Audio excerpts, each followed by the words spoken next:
Of all the many rebel leaders who shine out of Irish history, one stands out as an effective revolutionary, Michael Collins.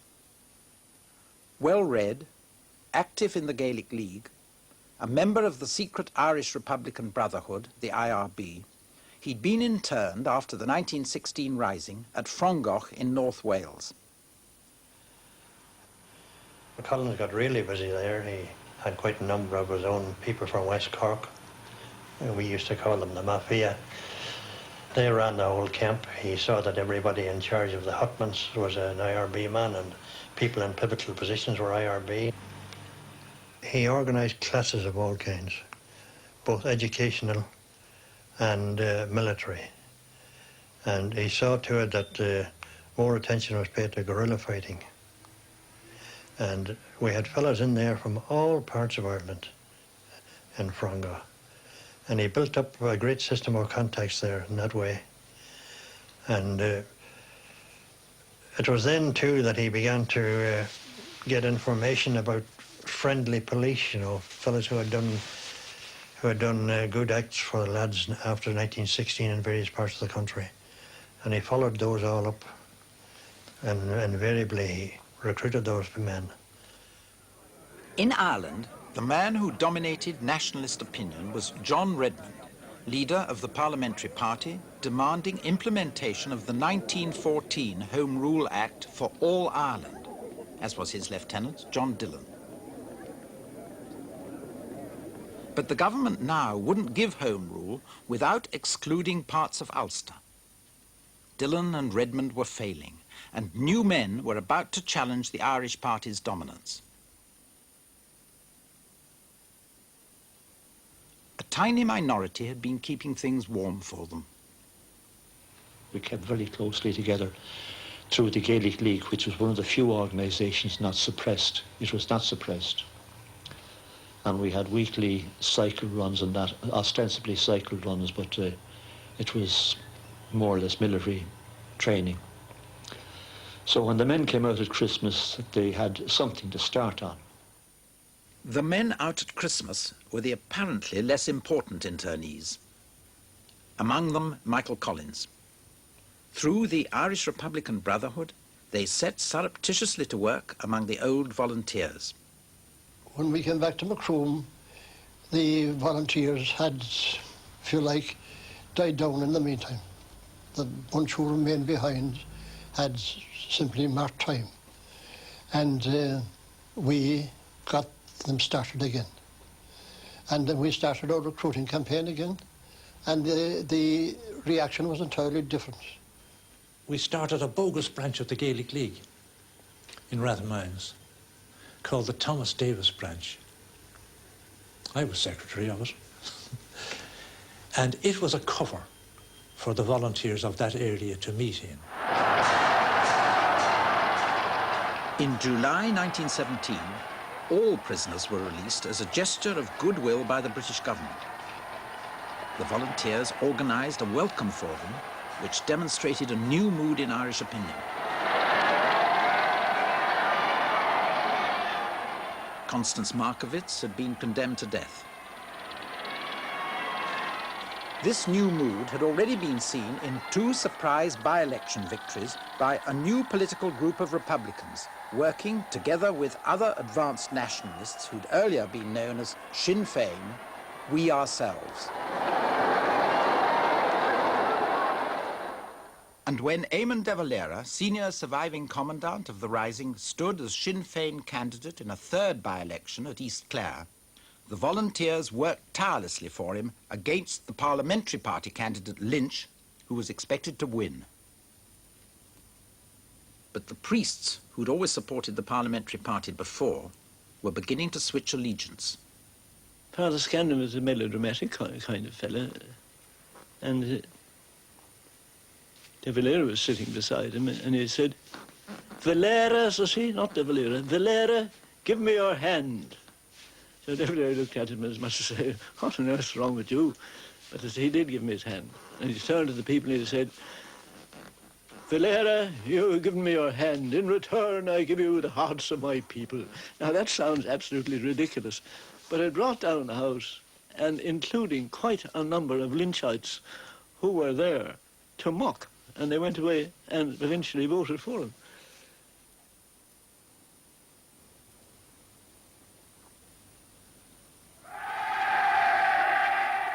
The victory was an amazing triumph.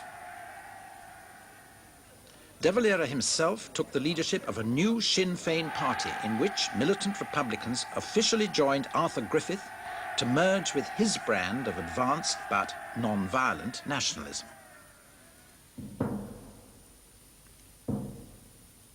A grim event brought a wave of popular sympathy to the new movement. A volunteer, Thomas Ashe, who'd been out in the 1916 Rising, died in British custody through forcible feeding while on hunger strike.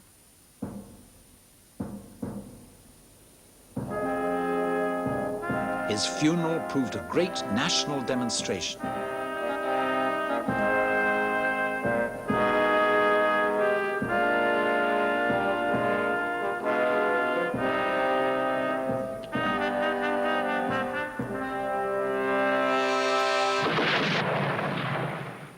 And Michael Collins himself declared at the graveside that that volley was the only speech that it was proper to make over the grave of a dead Fenian.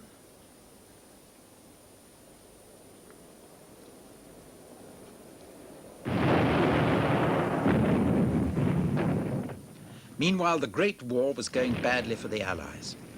Though on the Western Front, tens of thousands of Irishmen from north and south were fighting side by side as volunteers, the British began to consider extending conscription to Ireland.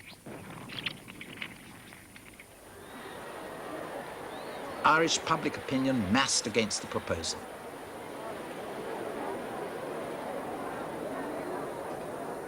Irish volunteers and Sinn Féin supporters exploited this new wave of national resentment to the full. People signed the anti-conscription pledge in thousands.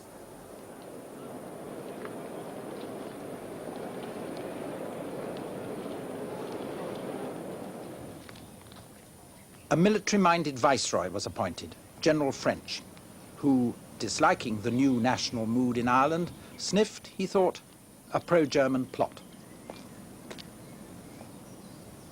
He had most of the Sinn Féin leaders arrested, Collins, who had prior information, being one of the few to escape. In December 1918, just after the end of the war, came the first British general election for 8 years on a new register, 3 times larger than before, and including women over 30 and all men over 21. This rather favoured Sinn Féin, which was a young movement. Its candidates were standing for an independent Irish republic and saying that if elected they wouldn't go to London but would sit in Dublin as the Irish Parliament. What also gave Sinn Féin a chance was that many former Home Rule voters were now prepared to vote Sinn Féin, not because they thought really they were going to get an Irish republic, but because they thought that this way they might get a really full measure of all-Ireland Home Rule. Then there was the rigging of the vote by Sinn Féin supporters. It was rigged largely to the extent that the register had been marked very carefully in all the constituencies, and anybody who was sick or who was dead was voted for right from the minute the poll opened. You went into this poll and booed as Paddy so-and-so. He might have been killed in France for that matter. He might be dead, you know, and you had a pinhead here in your coat, so that the officer sitting at the table would know you were a Sinn Féin man, you know, and he wouldn't question you. So did you vote more than once? Oh, I voted about 20 times. Different polling booths, you know, all for Phil Shanahan. And I was only one of many. But the Sinn Féin victory was a genuine landslide. They won 3/4 of all the Irish seats. The old Irish party was annihilated. These men and women duly pledged not to go to Westminster, but to meet in Ireland and declare independence, duly did just that. They met in Dublin as Dáil Éireann, permitted for a time by the British government. But declaring independence by no means meant they'd got it. So how, against the might of the British Empire, was this independence to be made real? Outside the Dáil, American flags waved along with the new Irish tricolour, symbolising hopes that the big three at the peace conference, particularly the American President Woodrow Wilson, would recognise the rights of all small nations, including Ireland. But in this moment of Allied triumph, President Wilson was not going to disturb it by a quarrel with the British Prime Minister Lloyd George. So what was Sinn Féin to do? To reinforce the appeal to America, De Valera went there in the middle of 1919. He collected money for the cause from the American Irish. He did not obtain official recognition of an Irish republic. But there was another way, violence. And the first positive steps in that direction had already been taken by individual volunteers acting on their own initiative on a day in January 1919. Towards this quarry at Solohead Beg on that day came two Irish constables of the Royal Irish Constabulary, both Catholics, both very popular in the neighbourhood. One was a widower with 4 children, escorting a cart carrying a load of gelignite. They were set upon in the road down there by masked volunteers and shot down with revolvers at point-blank range. The volunteers stripped the bodies of rifles and ammunition and made off with the gelignite. One of those who carried out the killing was a young volunteer named Dan Breen, who had received no orders from Collins or from anybody else. If we were to wait to get orders from Dublin, or from our headquarters, or from the land to do anything, nothing would ever happen. We acted as the opportunity arose in guerrilla warfare. If you want to carry out guerrilla warfare, you just can't be waiting for someone 100 or 200 miles away to tell you to do something. You seize the opportunity and do it. 2 girls that day passed the place on the road where the 2 policemen were lying dead. And in telling me about it, they said, the driver didn't look right or left, but drove on and didn't say a word or speak a word to them about it. It was to be the beginning of a reign of terror against the police. And Michael Collins himself, with his underground contacts in Dublin, now systematically extended the killing of policemen as an answer to Britain's refusal to grant independence. Strict military control was extended to Tipperary and other parts of Ireland, the very measures on which Collins was relying to create a strong national anti-British mood throughout the country.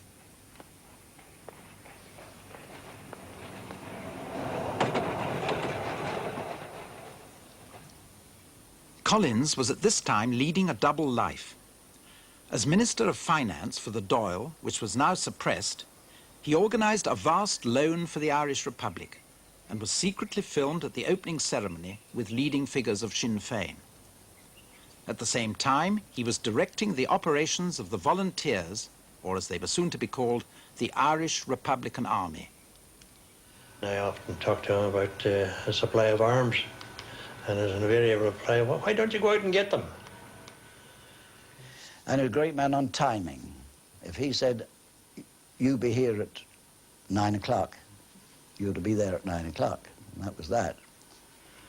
He had such tremendous energy. And in any meeting he was in, he was always the dominant personality. He had all the qualities that men loved. He was a wonderful leader, a wonderful man to get everything he wanted done. He wouldn't take no for an answer from anybody. He was boyish, enthusiastic, would crack jokes. He was very ruthless, kind of person who would, never give you a second chance. I loved him. I'd have willingly laid down my life for Collins at any time. And I think to me, a cheap price to pay.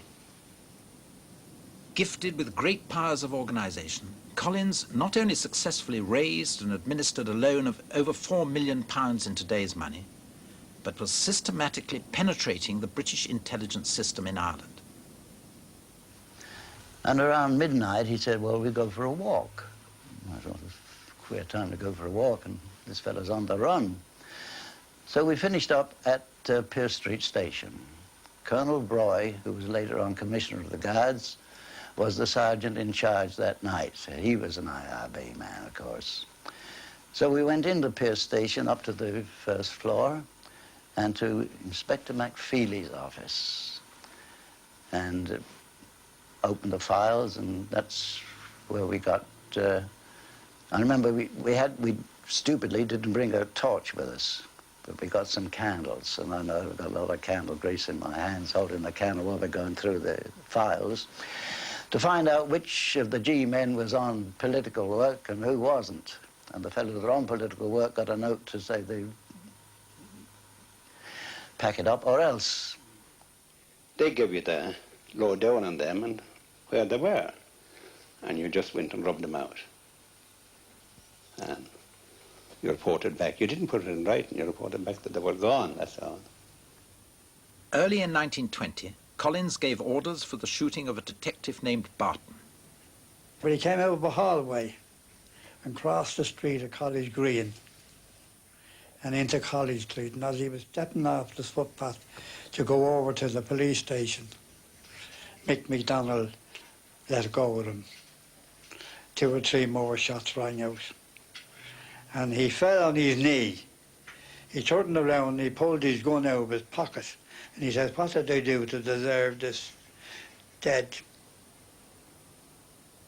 This was the work of Collins's Dublin squad, in which he took an almost fatherly interest. One member of that squad was Vinnie Byrne. Collins used to come down maybe twice a week. He was the only man that ever came near us.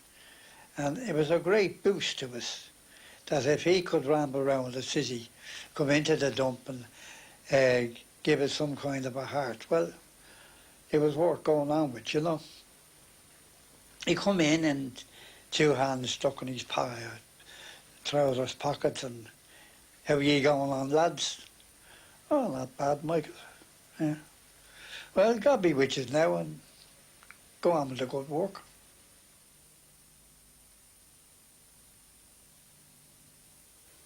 I went to confession to Father Moriarty in William Street.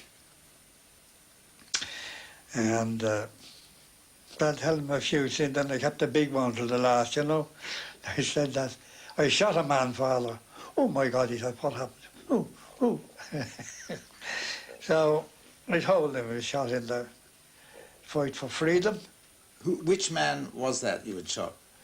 Which man was it you had shot? It was, what do I call him? Ravel. So he says to me, do you really believe in your conscience, he says to me, good boy, that you're doing right? I said, yes, Father, I honestly believe. Good man, he said, God bless you. He gave me my blessing and out.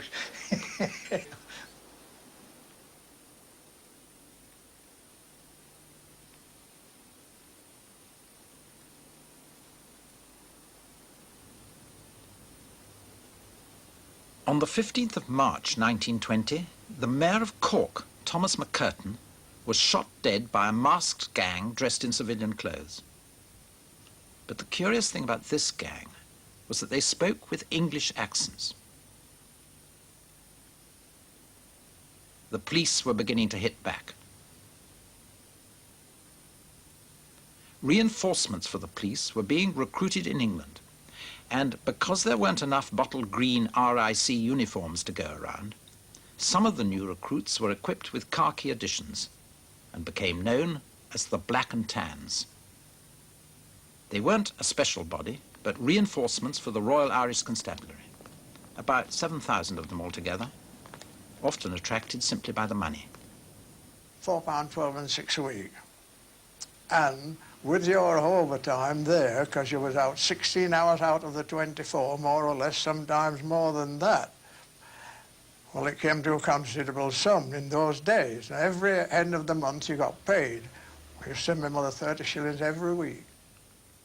Soon afterwards, a special auxiliary police force was recruited, made up of ex-officers, and to be known as auxiliaries, though all the new forces were often loosely referred to as the TANs. I joined it because there were no jobs about. And, you know, things were pretty rough. And I saw an advert in the paper that they wanted men for Ireland. And I went up to Whitehall for an interview, and I went to Ireland the same night. They were to be a force of only 1,500 men. But they were to make up for lack of numbers by their aggressiveness, a formidable force against the IRA.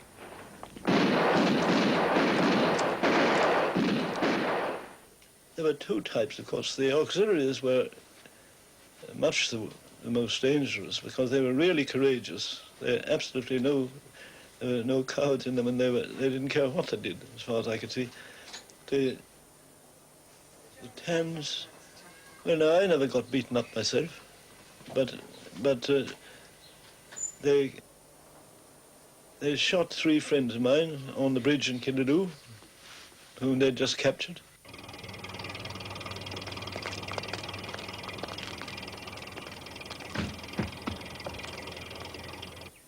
They were charming. They were always drunk, of course. And their great delight was to roar up and down the road in their big open army trucks, letting off rounds of blank ammunition to any woman they saw by herself.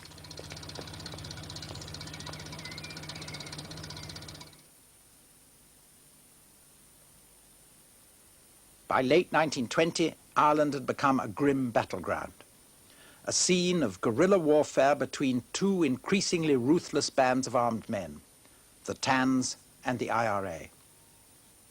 The IRA blew up bridges, set ambushes, and interfered generally with British communications all over Ireland. And the IRA, they used to dig trenches in the road around the corners to try and get, well, to stop traffic and to get people to fall in. You come across this and down and go your front wheels, wallop, straight in. And that's when they used to throw, and they might have 1 or 2 homemade salmon tin bombs. Occasionally they'd have 1 or 2 of them, you know, and they'd throw them over. In the bombs there was gelignite, bolts, pieces of iron, and scrap metal. It would always shoot in the back, naturally. We had 2 fellas shot in the back in Macroom while they were walking down the street. The IRA also dealt with Irishmen as informers. 3 armed men in trench coats knocked at the door. His wife answered it, and they said, "Is Becker in?" He said, "Yes, we want to see him." He called to the door, and they shot him before his wife on the doorstep. In all this, the British Army played a relatively subsidiary role. The Black and Tans were rather welcomed by us because they had more liberty than we had, you see. We were in the position of the ordinary British soldier who must not retaliate. The Black and Tans did retaliate and, in fact, went too far. The Black and Tans came into the picture because the regular army were too decent to do the job. And this is a fact. The regular army were very, very much liked. A lot of them married and stayed there. We weren't frightened of British soldiers at all. We loved them. I mean, an awful lot of us girls had dates with them and went out with them. But at the same time, we were warned about being seen with them because we knew that some girls had had their hair cut off and 1 or 2 girls had been shot by the IRA. The ordinary poor British Tommy was a decent fella. We had very little grudge against him. We didn't want to hurt him at all.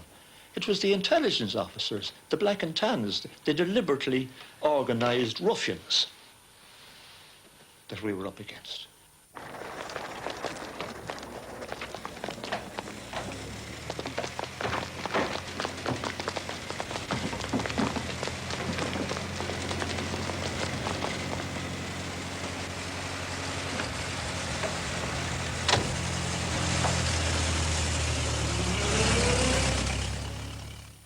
ruthless to the marked degree of going to the limit of law and order. We'll put it that way.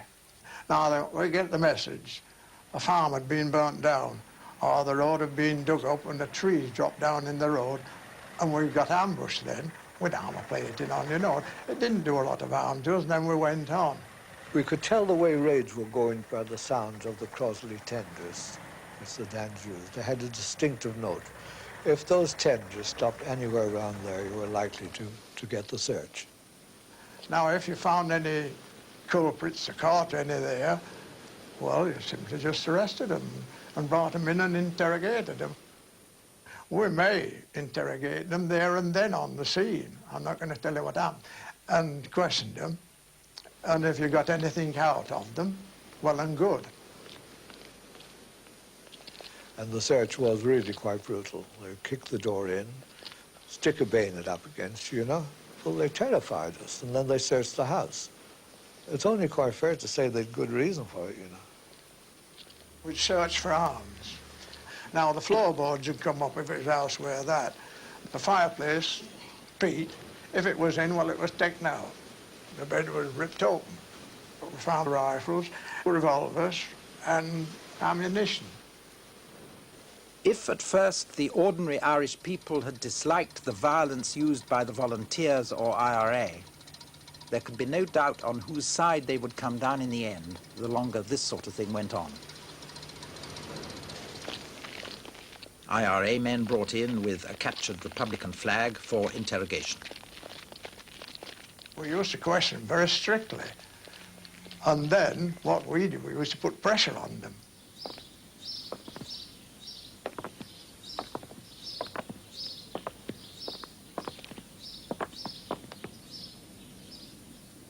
Now, there was notices posted up. Every black and tan shot, and the two Sinn Féiners shot. We put them on the telepoles, trees, etc. An auxiliary casualty. Human beings are going to stand so much and so much. That's all, not all of it. And you're going to retaliate, aren't you? You're not going to be simple John and sit there and get smacked across the nose. If you're going to get killed, well, if your life's at stake, the other fellow's going before you. Well, that's my way to look at it. Burning, by way of reprisal, became a standard police reaction. The burning of farms, the burning of towns. Cooperative creameries were burned as a means of hitting through their jobs more people than could be burned out of a house. As an Irish newspaper put it, when they threw petrol on a Sinn Féiner's house, they were merely pouring paraffin on the flames of Irish nationality.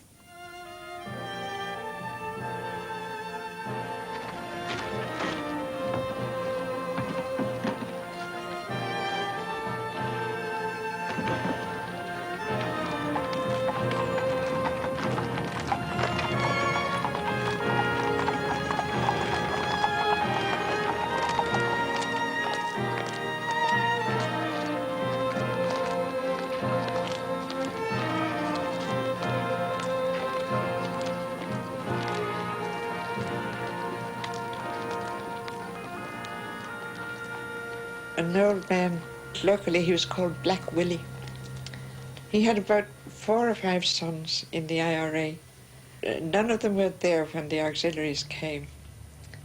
But they came in nevertheless and said they had to kill somebody in the house, and he would do, the old man would do. So his wife and daughter struggled with them, and this was just going on in a little kitchen. And a boy, one of his boys who had TB was sick, and he had been hiding somewhere adjacent. And he came out and said, "Don't kill my father. If you have to kill someone, kill me." So then the women tried to save him, and he put their hands away and he went out, and they shot him on the doorstep outside the door. The war was in the streets of Dublin too.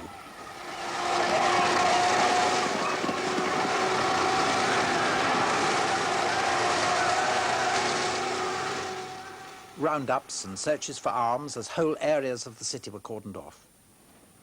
Tempers frayed, and it became easier and easier, as Collins had calculated, for the Irish people to see this as a war against an England denying independence.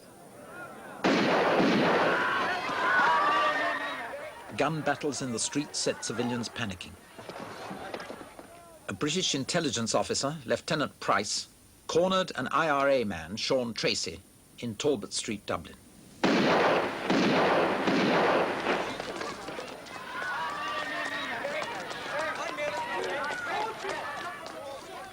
Price was shot dead. So was Tracy.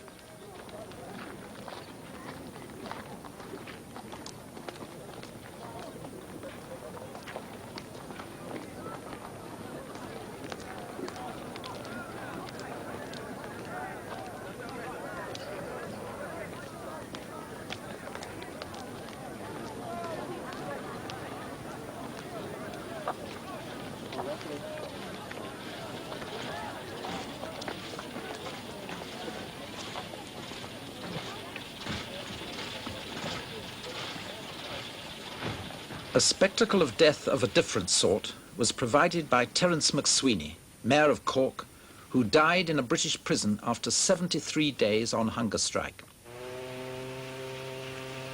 His coffin was escorted into Cork by auxiliaries.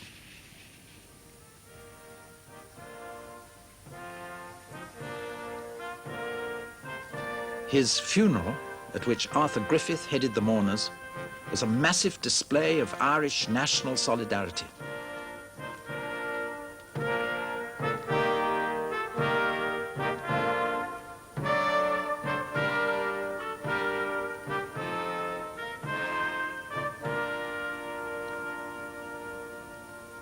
A street ambush in Dublin, at which a British soldier was killed, led to the arrest of an 18-year-old student member of the IRA, Kevin Barry.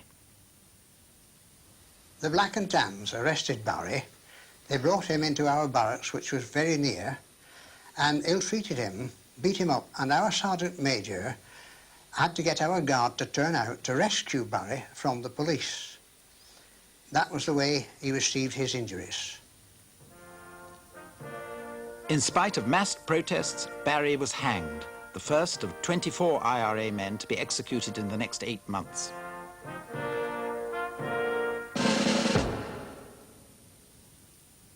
This is Michael Collins's plan for a terrible day in November 1920 to be known as Bloody Sunday.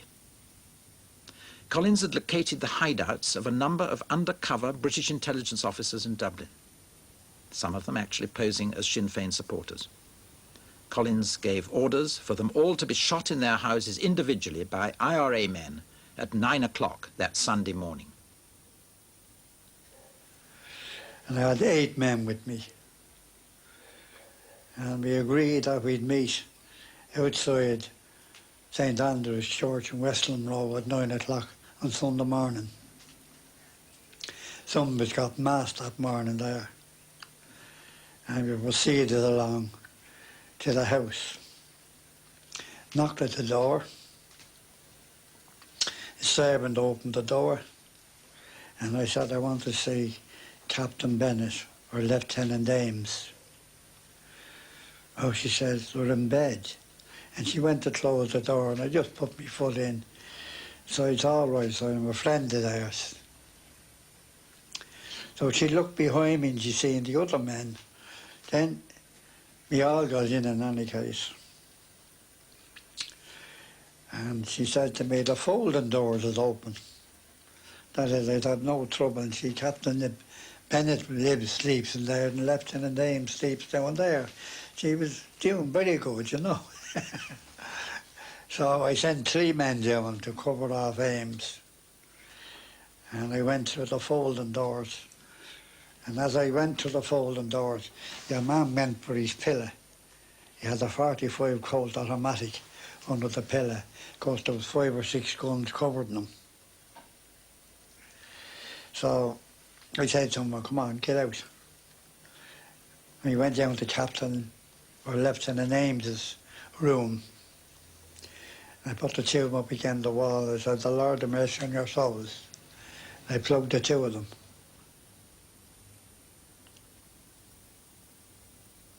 "14 British officers were shot altogether that Sunday morning, but the day was still young. There was to be an important football match at Croke Park that afternoon.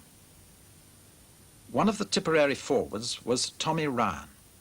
The whistle had just gone for a foul by a Dublin player. I was at that time about to take a free into the Dublin goal when the next thing happened was fire was opened from the canal end of the field, machine gun fire and rifle and revolver fire. Soldiers, black and tans, I can't really say which, appeared on the surrounding walls and started firing into the crowd. It was obvious that they were live bullets because the bullets were hopping off the railway wall. And I was a senior volunteer officer at the time, and I knew exactly that it was live ammunition, and I threw myself flat on the ground. The park was adjoined by the railway line and the canal. Some, I believe, actually got across the canal, but these I saw hundreds of people running down the railway line towards safety. It's the most fantastic sight.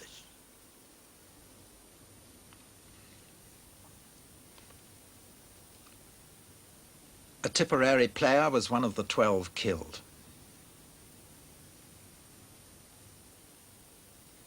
In further reprisal for that morning's killing, 2 senior IRA men and an innocent Sinn Féin supporter from County Clare, who'd been arrested the night before, were murdered by the police in the guardroom of Dublin Castle.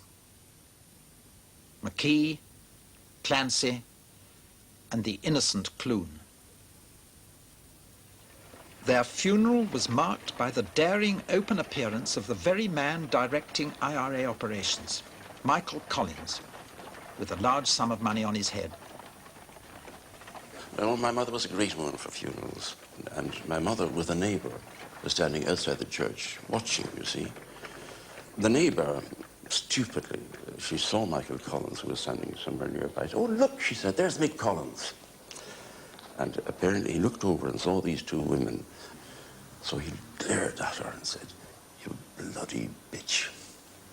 Well, it would have been in character with the man, you know. He didn't suffer fools gladly.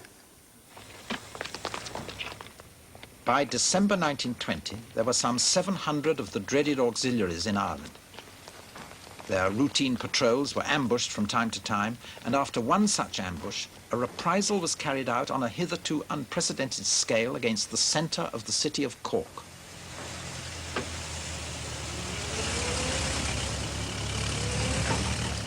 He started in revenge for the casualties we'd received in the ambush. We had 11 casualties there when we were ambushed. They first busted into 1 or 2 pubs and out themselves. Proceeded to set fire and loot. And they prevented the fire brigade putting out the fires. When the fire brigades very bravely came out to contend, they even cut the hoses, you know, to prevent any help being given. And it was dreadful because in a lot of those big stores at that time, the employees slept upstairs. And the next day when you went down, there was nothing of them left, rubble and the smell of smoke.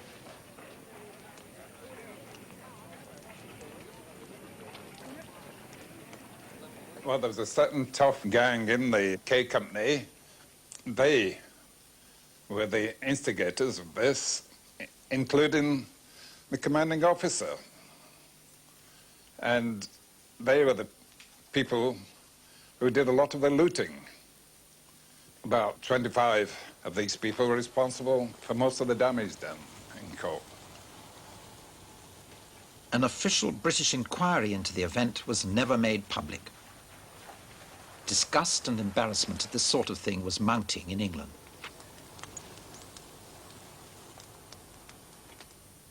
The IRA had by now developed armed flying columns of between 20 and 30 men who lived on the countryside, emerged from it to ambush Crown forces when informed of a suitable target, and melted back into it again. elusive, unpredictable, and tough. One such column came to Kilmichael in County Cork to wait for a convoy of auxiliaries expected down this road. It rained all night as we marched, and we got here without anybody knowing it. We came across fields and through boreens, and the men were soaking wet. There were 36 men, 4 main sections. Number 1 section then was down behind the big rock, and there were 10 men on that. It was to take on the first lorry. Then number 2 section was up here, and there were 10 men there. These were to take on the second lorry. 7 men occupied those rocks along here, and their instructions were to keep these fellas from getting into the rocks and engaging us. And the command post was behind the little wall there, facing the auxiliaries as they came. From 8 o'clock in the morning, they were in their positions, and they weren't allowed to lift their head in case they'd be observed. And they had no food. It freezed hard, and their wet clothes were quite stiff. And they waited and waited and waited. And just about 4 o'clock, before it got dark, these fellows were signaled to us, coming along.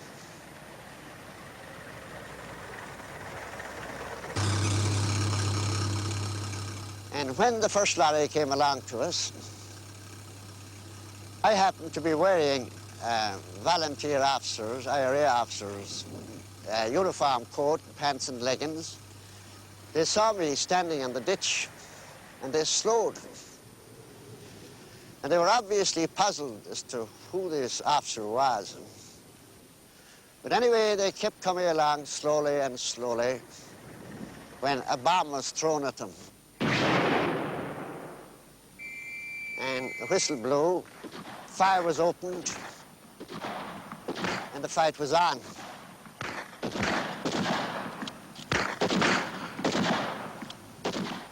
Eventually, anyway, 9 of the auxiliaries lay killed on the road. We had only 1 man killed.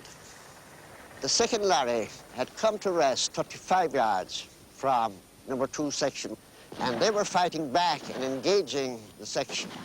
I heard these fellas shouting, "We surrender, we surrender, we surrender." And we saw them, some of them throw their rifles away. And when they did, 3 of this section stood up. And 2 of them, the auxiliaries opened fire immediately on them. And they killed them with revolver fire after surrendering. And I shouted at the same time to the section, "Keep firing and don't stop till I tell you."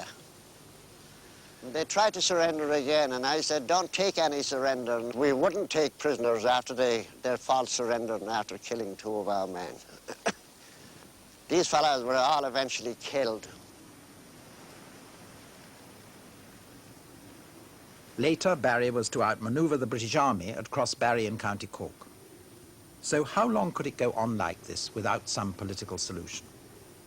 By the spring of 1921, the 2 sides seemed locked in deadly guerrilla stalemate, though Lloyd George, the British Prime Minister, said he had murder by the throat.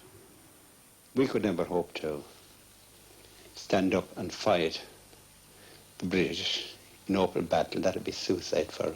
And that was the danger, you see, when they formed columns, that the columns would get too big, you see, and that they'd be engaged and couldn't disengage. Our policy was always to hit hard, kill all you can, and get away. If we could succeed in getting the arms and ammunition from them, well, then that was so much to the good. But we could never afford to have heavy casualties in the early stage, because our people, they'd lose heart. Late in May 1921, the IRA launched their biggest operation of all in Dublin, the burning of the Customs House, an all-important centre of British administration in Ireland.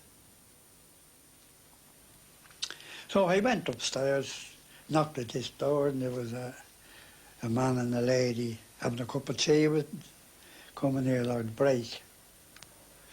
And I said to them, you better get out of here quick. We're going to set the place to fire. Oh, you can't do that. I said, I can't get out. And when they seen the gun, so the lady said to me, will I be able to get my coat and hat? So you'd be lucky if you get your life if you don't get out quick. So they got out in any case, and then I went over to 2 big safes. They were open. They took out all the ledgers and papers, put them on the top of the table, got me 2 gallons of petrol, spread it all over the place, got over to the door, lit a piece of paper and threw it in, and boom. The next thing I heard was rifle fire and revolver fire and a couple of bombs going off. One auxiliary officer was due to return to England that day at the end of his tour of duty. And the CO said, you better have lunch with me, Beaumont, farewell. And whilst we're having lunch, an orderly came in and said, armed men at the Customs House there. And the CO said, a couple of crosslers, and out they go. I said, I'll have a last trip with the boys. He says, finish your lunch. And I said, no, I'll go with them. And we got there and found he was occupied by a Dublin company of the IRA, who immediately fired on us. We dropped down and returned the fire.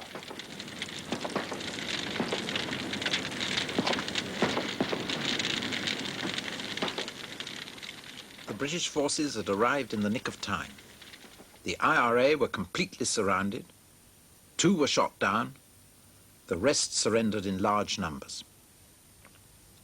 It was the greatest disaster the IRA had yet experienced. It was very, very, very grave indeed. Force employed in this action included practically all of the active volunteers in Dublin City, some from the county. They were all captured. I think that the number that escaped from the Customs House attacking force would be a total of about 5, and 2 of those were killed, but of the rest of the people they were lined up, there were over 120. The IRA was still powerful and active in the countryside, but in Dublin, Collins had lost most of his men and many of his arms. Where did this leave him? In my opinion, in a hopeless position. Literally a hopeless position, because there was no fighting force left, literally, as well as the fact that the armaments were not available anyhow. The organisation was good, the morale was good, but we had no arms. We had no ammunition particularly. And we had a variety of weapons. We had weapons of all kinds, and it was very hard to get ammunition for the most of them. When you fired 6 rounds of ammunition, it was very hard to get another refill for a revolver. Eamon de Valera, now Ireland's political leader, responded to the approaches of the equally exhausted British that he was ready to talk about a political solution if a truce were called. On the 9th of July 1921, both sides came to the Dublin Mansion House, escorted by IRA men, among them de Valera and the Mayor of Dublin. Among the British was the Commander-in-Chief in Ireland, General Macready.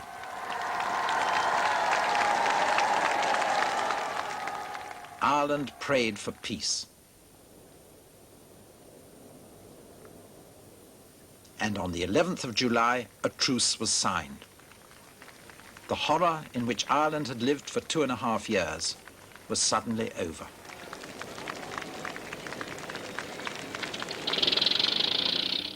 But a political solution to satisfy both Britain and Ireland, including the IRA, would be much harder to come by, as no one realized more acutely than the first Irish leader to go to see the British government, Eamon de Valera.